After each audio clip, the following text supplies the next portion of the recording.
নমস্কার আমার প্রিয় পশ্চিমবঙ্গের মানুষজন। আজকের ফেসবুক স্ক্রল করতে করতে একটা ভিডিও আমার সামনে এলো।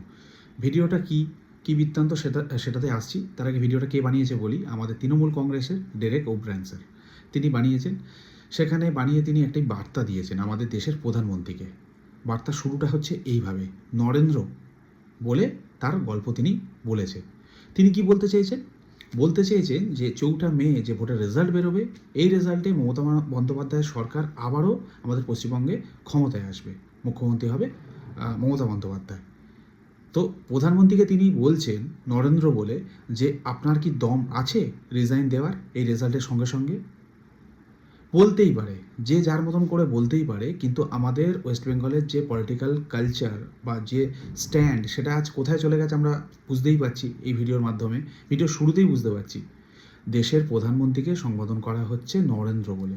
একই ভিডিওতে মমতা বন্দ্যোপাধ্যায়কে কিন্তু মমতা বন্দ্যোপাধ্যায়ই বলা হচ্ছে। তার নামটা যখন ভিডিও শেষে উল্লেখ করা হচ্ছে, এই নামটিই বলা হচ্ছে। অথচ ভিডিওর শুরুতে আমাদের দেশের প্রধানমন্ত্রীর নাম নরেন্দ্র বলেই বলছেন। এখানে শুধুমাত্র সম্মান দেওয়া বা সম্মান নেওয়ার ব্যাপার না।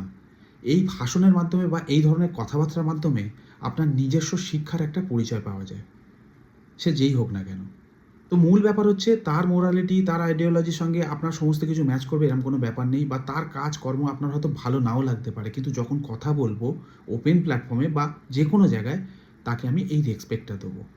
যেরকম আমি বললাম, রেসপেক্ট দেওয়া নেওয়া সেটা পরের ব্যাপার। এই সমস্ত কথাবার্তা বা ব্যবহারের মাধ্যমে নিজের যে শিক্ষা, নিজের যে কালচার, সেটা রিফ্লেক্ট হয়।